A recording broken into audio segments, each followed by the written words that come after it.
Salut tout le monde, c'est Wanted Wax, j'espère que vous allez bien, Dimitri ici pour une nouvelle vidéo. Et moi ça va bien parce que cette semaine, d'ici là quelques jours, je vais enfin aller voir au cinéma le tant attendu Mission Impossible Final Reckoning, le dernier volet de la saga Mission Impossible.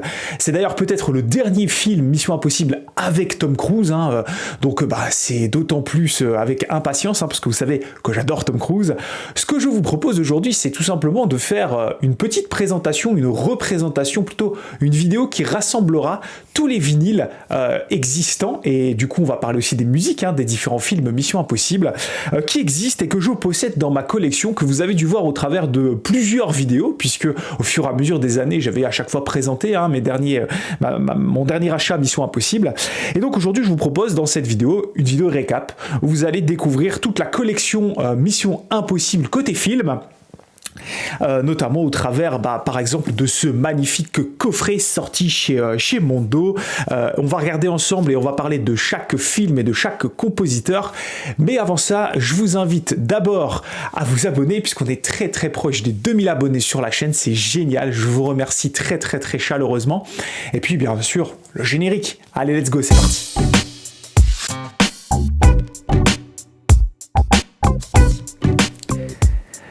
Donc tout commence en 1996, il y a quasiment 30 ans. Le premier volet de la saga Mission Impossible sort au cinéma. Et pour reprendre côté musique, le thème emblématique composé par Lalo Schifrin côté série télé, c'est un compositeur que vous aimez beaucoup, qui a été missionné pour proposer un score complet pour un film Mission Impossible. Et ce compositeur, lui, il a réussi la mission, c'est monsieur Danny Elfman. Donc là, je vous montre le premier vinyle sorti chez Mondo, version Mission Impossible. Vous allez voir, il y a beaucoup de similitudes avec les autres volets. Donc c'est une composition de Danny Elfman sur un film que beaucoup considèrent comme le meilleur Mission Impossible. C'est vrai que cette adaptation cinématographique a vraiment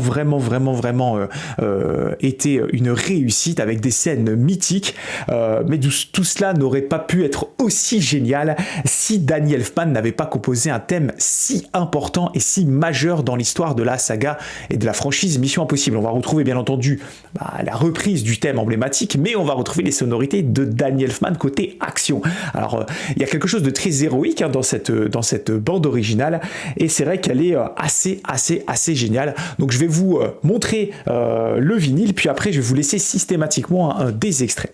Donc voilà le vinyle, avec ici une pochette vraiment magnifique. Le choix de Mondo à l'époque a été vraiment d'utiliser une image du film, et là une scène mythique, vous savez, que d'ailleurs on risque de revoir dans le dernier volet apparemment. La scène ici où bien entendu l'ami Tom aime se mettre dans des situations très compliquées, et donc moi je possède, j'avais acheté ce vinyle en promo ou je ne sais plus quoi, puisque c'était facilement trouvable à un moment donné. Donc vous avez ici le leaflet avec l'opération Mission Impossible. Et je vous montre quand même, je l'ai en vinyle noir celui-ci. Voilà, vinyle noir, Mission Impossible, c'est parfait d'ailleurs les vinyles noirs avec Mission Impossible, je trouve. Le pressage, et d'ailleurs l'ensemble des pressages Mission Impossible que je possède sont excellents. Donc là-dessus, vous pouvez y aller les yeux fermés si vous arrivez encore à vous les procurer. Je pense qu'on aura très certainement, et on en parlera à la fin de cette vidéo, une valse de repress côté Mondo, mais des nouvelles choses côté mutant, vous allez voir. Alors...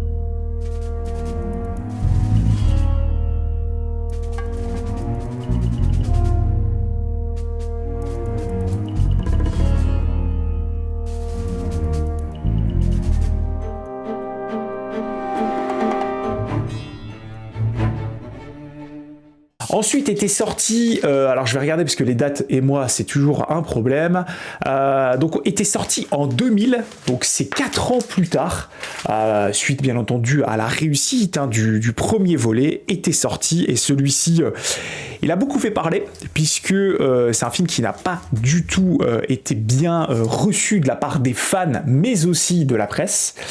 C'est Mission Impossible 2, voilà, Mission Impossible 2, avec ici une bande originale d'un compositeur qui au début des années 2000 avait, et encore aujourd'hui j'ai envie de dire, ça y est, il était ultra à la mode, c'est bien entendu Hans Zimmer, qui pour le coup, et là je vais être assez critique, a un petit peu massacré les musiques de Mission Impossible en y amenant... Parce que c'était nécessaire au travers du scénario de ce film. Pour rappel, alors je me suis noté, c'était quand Ethan devient un ex-agent, enfin il doit stopper un ex-agent terroriste en quête d'un virus mortel. Il y a des scènes complètement what the fuck dans ce film, avec notamment du flamenco, ou alors une bataille entre deux motos. Et puis la scène, et ça c'est génial ce qu'a choisi Mondo, la scène mythique du début du film. C'est vrai que quand on fait une intro comme ça, on attend à avoir un film incroyable derrière, et c'est vrai qu'il a beaucoup de faiblesses, ce Mission Impossible 2, mais il reste néanmoins un film qui est devenu avec le temps majeur dans la franchise Mission Impossible. Voilà la scène de cette fameuse face à face en moto mythique. Donc que dire de ce film, d'ailleurs, qu'on peut réaliser par John Woo, qui est un roi de l'action, c'est qu'il va manquer je trouve, à côté, par là on va parler du score de Hans Zimmer, il va manquer justement ce côté un petit peu espionnage de la partie Mission Impossible. C'est du Zimmer, donc c'est très électro. Là je l'ai aussi en vinyle noir, donc je vous le sors pas. Il existe et il est plutôt rare dans plusieurs versions. Je sais que des amis youtubeurs que je salue possèdent des versions extraordinaires de ce vinyle, donc moi je la possède en version classique noire, encore une fois. Voilà, ça c'est vraiment une époque Tom Cruise que j'adore. Je ne sais pas si je vous ai montré derrière, voilà, donc ici Mission Impossible 2.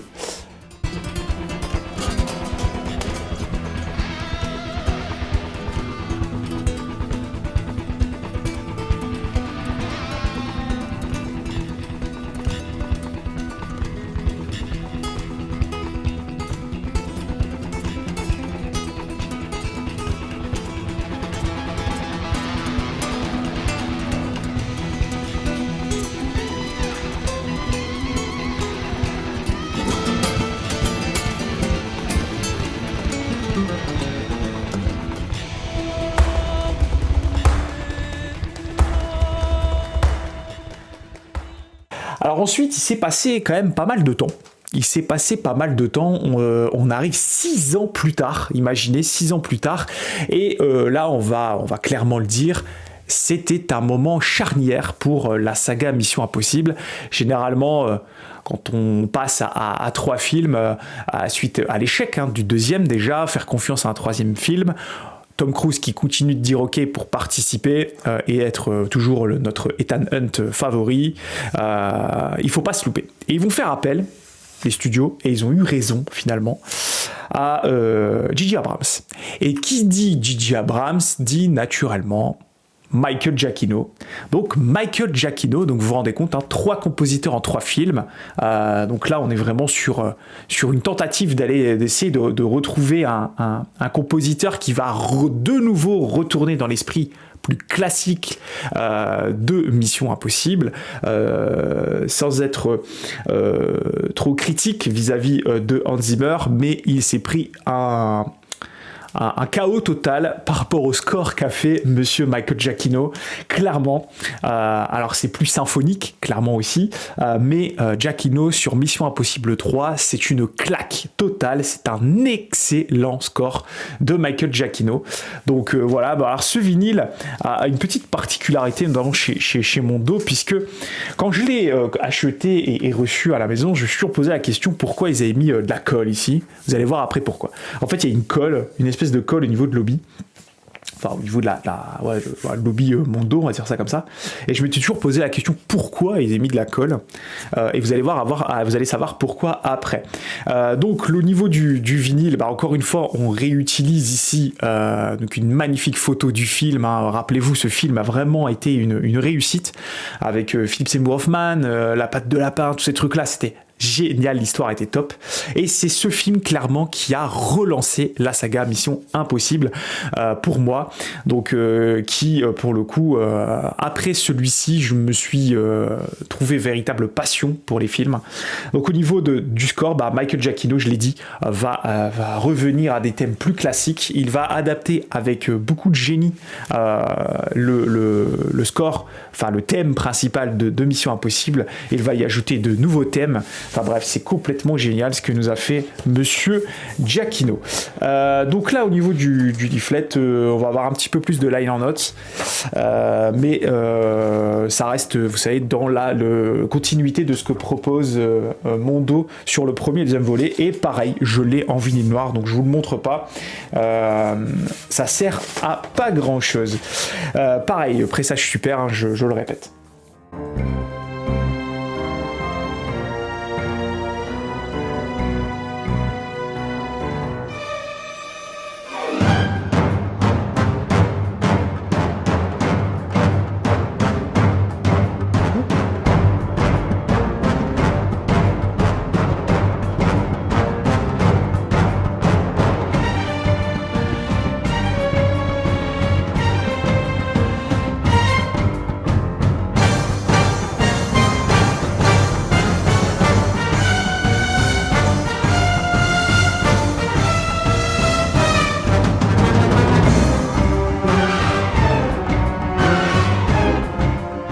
On est en 2006, on va descendre maintenant, on est 5 ans plus tard, bah oui, ça met un peu de temps d'écrire un scénar Mission Impossible et en plus de cela, préparer et faire suivre une franchise et toujours essayer de faire plus et mieux.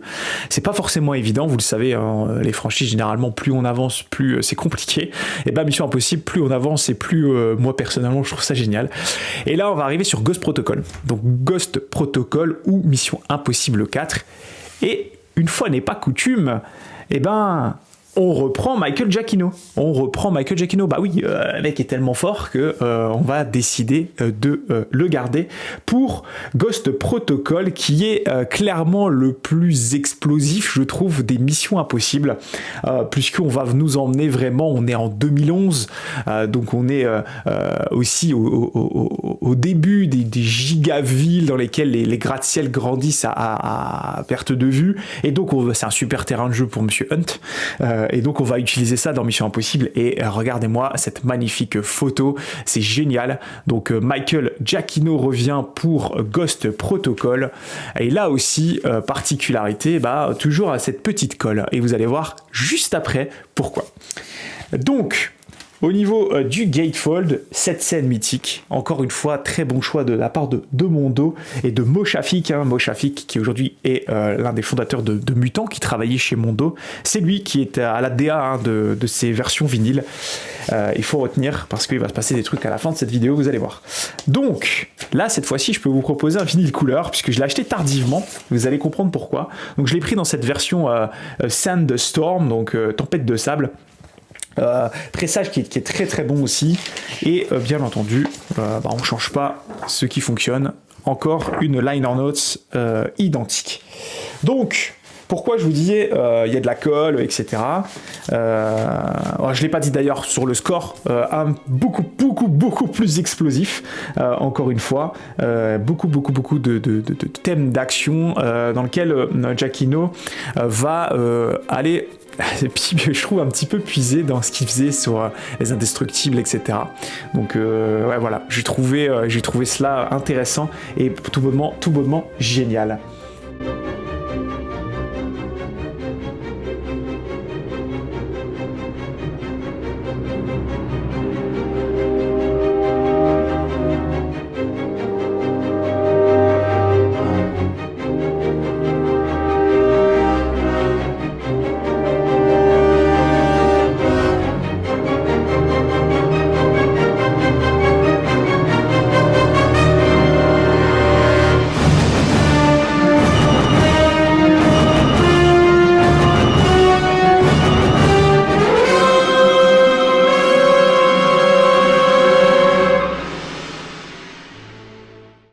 Ensuite, on va regarder pourquoi d'ailleurs, donc du coup je reviens sur ce que je disais, on avait eu de la colle sur ces différents zombies, puisque Mondo a fait quelque chose d'extraordinaire.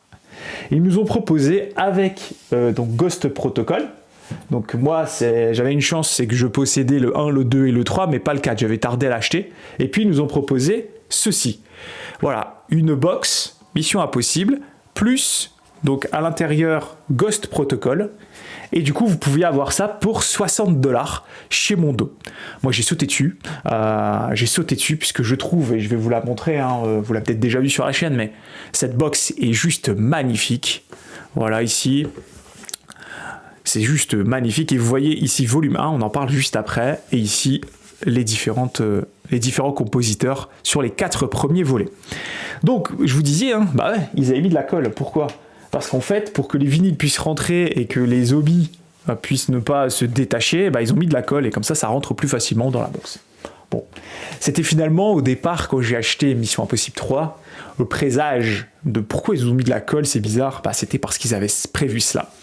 Et donc, on en arrive à la deuxième grosse partie finalement des films Mission Impossible, puisqu'on va arriver maintenant au 5e, donc Mission Impossible.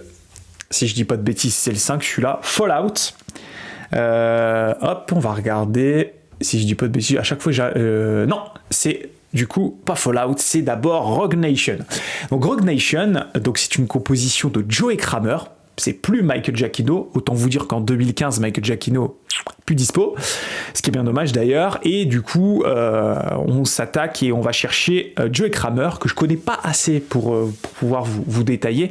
Mais le score de Rogue Nation est juste génial. Néanmoins, il n'est jamais sorti en vinyle. Et oui, il n'existe pas en vinyle. Mondo ne l'a jamais sorti. Ce qui était très étrange, puisque pour le coup, ils avaient sorti tous les autres. Et bien figurez-vous, et ça c'est une annonce que je vous fais aujourd'hui, que Made by Mutant, donc Made by Mutant, qui est en fait finalement le nouveau Mondo, dont le directeur artistique Mo Shafik est cofondateur, ils nous ont, et je vais essayer de vous mettre l'image à l'écran, ils nous ont teasé au travers d'une photo le fait que Rogue Nation va bien sortir en vinyle, mais chez Mutant. Il va falloir s'attendre du coup à même design, sauf que à la place d'écrire Mondo, il sera écrit Mutant. Bon, moi ça me va très bien si on garde la même chose. Donc Rogue Nation se fait tarder en vinyle, mais il va sortir dans pas longtemps. Et là, Rogue Nation, c'était 2015, donc vous voyez, on a mis là pour le coup 3-4 ans pour faire un Mission Impossible, donc on accélère la production parce que ça cartonne. Mission Impossible, ça cartonne.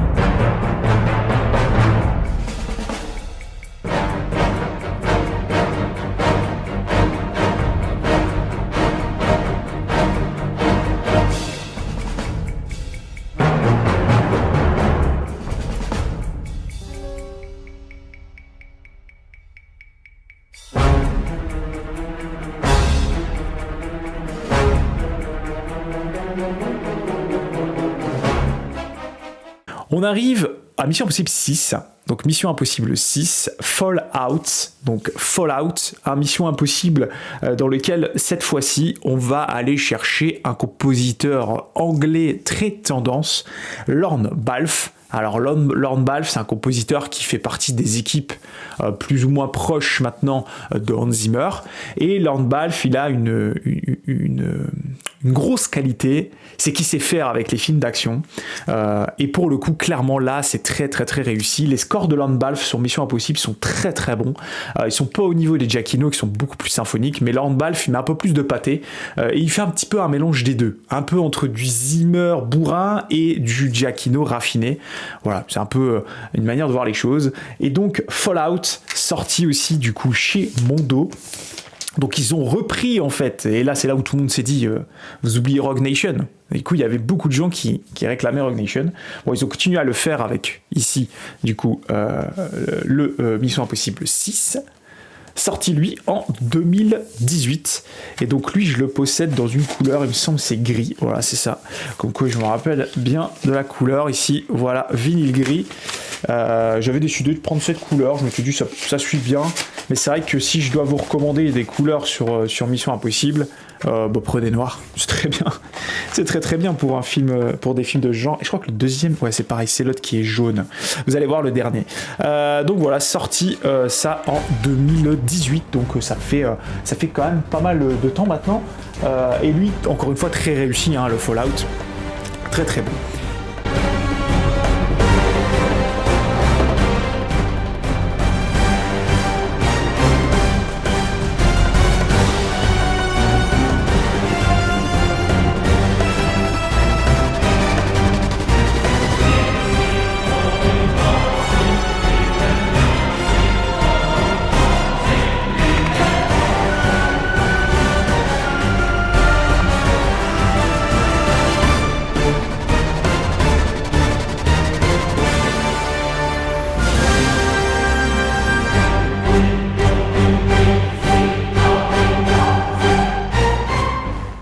Et puis, en 2023, donc vous voyez, ça, là cette fois-ci, 2018-2023, donc il y a encore une fois 5 années, puisque encore une fois, il faut trouver.